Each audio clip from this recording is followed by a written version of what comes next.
been? I've been in Gran Canaria. I've literally been trying to juggle the kids this summer while working. It's just been non-stop. But now everyone's back to normal. Becky's on the case. And I just want to say thank you to those that have still been coming along to my channel and supporting me while I've been a little bit quieter. But you know what to do now I'm back. If you haven't already, make sure you subscribe to Becky's Beauty. Yes, this is where we talk about everything to do with waxing and just here and there a little bit of other beauty stuff. Okay, so first of all, before we do anything when it comes to waxing, we always use a pre-wax cleanser. For those that want to see what this is that I'm using, I use the coconut and lime, and it's by Hive. It's a nice, refreshing spray. This stuff is like holiday in a bottle. Now, it's in a spray bottle, which makes this easy to use, not only because then it means that I'm not using too much and saturating the skin. I'm just grabbing a cotton pad. But I'm actually also using this as a cooling mist as well. So sometimes when I use hot wax, I like to spray a little light mist of my pre-wax cleanser, and that helps to set the wax, but also to cool the skin. It's really common when we wax that the skin gets warm after we start using certain strips on it. And what we want to do is, if we need to overlap or reapply to that area when we're using hot wax and not strip that is, we want to make sure that the skin cools down nice and quickly, which will give us a speedier wax. So I'm going to cleanse the area. I'm just going to demonstrate on the inside of my arm. So when we cleanse, we look at that time. It's not just about, oh, look, it's cleaned, done. We actually examine the area. We want to look out for things that could be something that we would avoid when it comes to waxing, or it also could be that we need to maybe wax, but wax with more caution. So some of them things could be dry skin. Dry skin is something that is a complication for your wax to absorb better onto the actual area. So what you might find is if you've got eczema, psoriasis, or maybe even just dry cracked lips on the surface here in the winter where you've maybe had a cold or been licking your lips, that when you go to do a top lip wax or a chin wax, when the wax overlaps over the lip line, the edge, it may tear and pull some of that dry skin. Now, if the skin is all cracked, bleeding, weeping, of course we're going to avoid that. That is a complete no-go. Let that heal before you go and wax, or you might just have to avoid that area completely and wax round it. When you've got just dry, flaky skin, now, especially in change of seasons, or if you've been on holiday recently, you've come back, your skin's been in the sun, now it's peeling and shredding away, you might find that that drier skin, the wax, now, regardless if you're using hot or strip, either of them waxes will absorb onto that dry skin more than normal. And that means that when you go to remove it off, it might pull and tug at the skin surface. So as we are cleaning, we are looking at the same time if there's dry areas that maybe need a barrier to stop the skin being pulled with the wax. And if we need a barrier, we would use either an oil or a powder.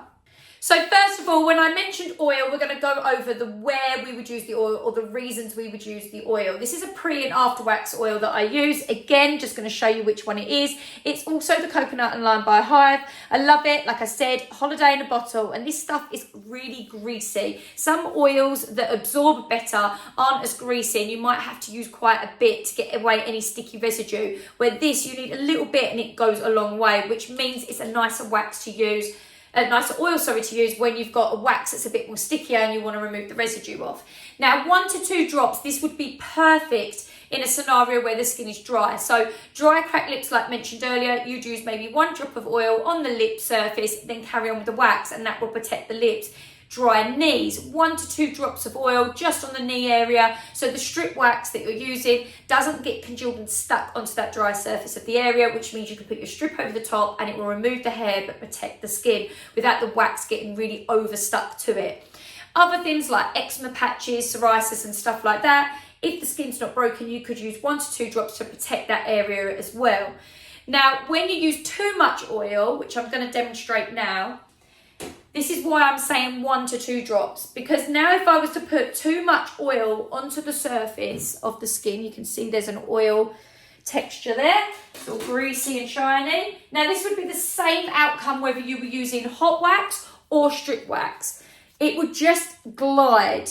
It's not going to actually stick or attach to any of the hairs. So it's too much of a barrier.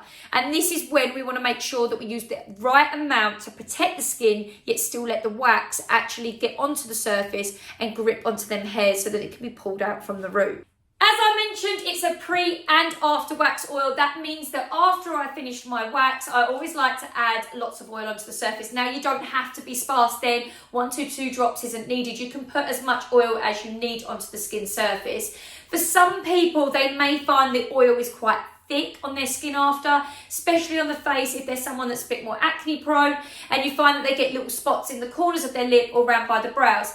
What you would then maybe use as a replacement is a gel or a lotion. So here is a nice one by Queso. It's a newer one that I've started. It's an after wax lotion.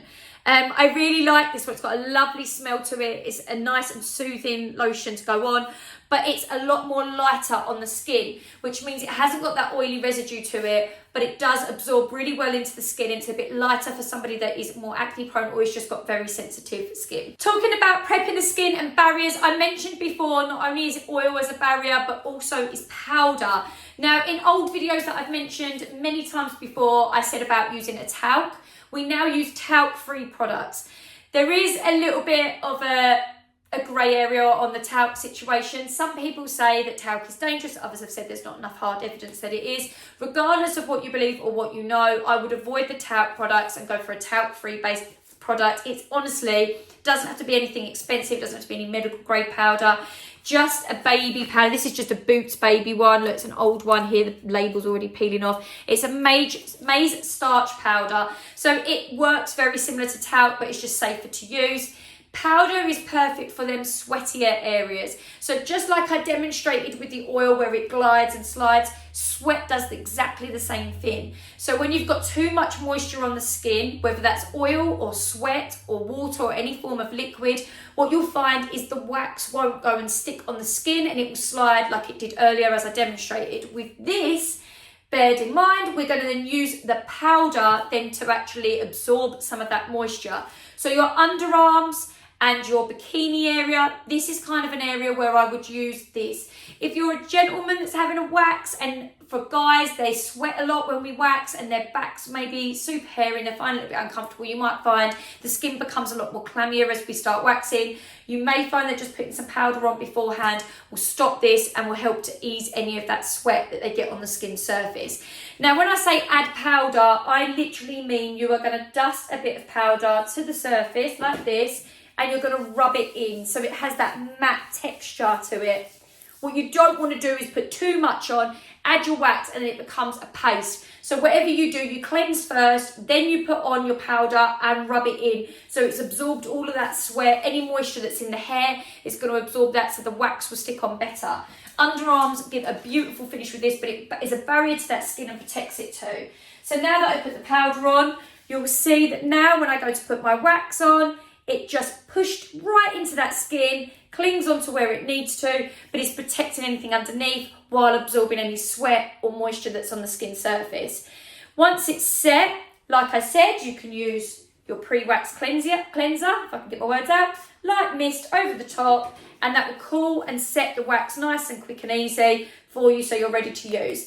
You're going to get your handle, nice parallel pull, piece comes off in one go, and obviously the skin is protected as well. You'll see there's no skin lifting, no sore patches, and that powder is absorbed wherever it needs. I know I'm doing it on the surface of my arm, but it will definitely, I promise you, work in them areas that where there's coarser hair or more sweats and folds, especially if you're someone that's having an intimate wax like your Brazilian or Hollywood, and you find in maybe more of your plus size lady that they have them crease folds along the edge of their bikini line where the sweat sort of absorbs and sits.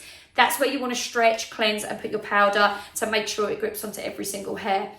I hope you found that really helpful today, and hopefully some of these products will help you when it comes to prepping the skin and making sure you get every single hair out from the root. Let us know in the comments what products you find really helpful when it comes to waxing. If you've ever used any of the things that I've said, the powder, the oil, even the technique with the pre-wax cleanser to set, give it a go. Let us know what you think. Drop it in the comments. And until next time, peace, love, and happy waxing.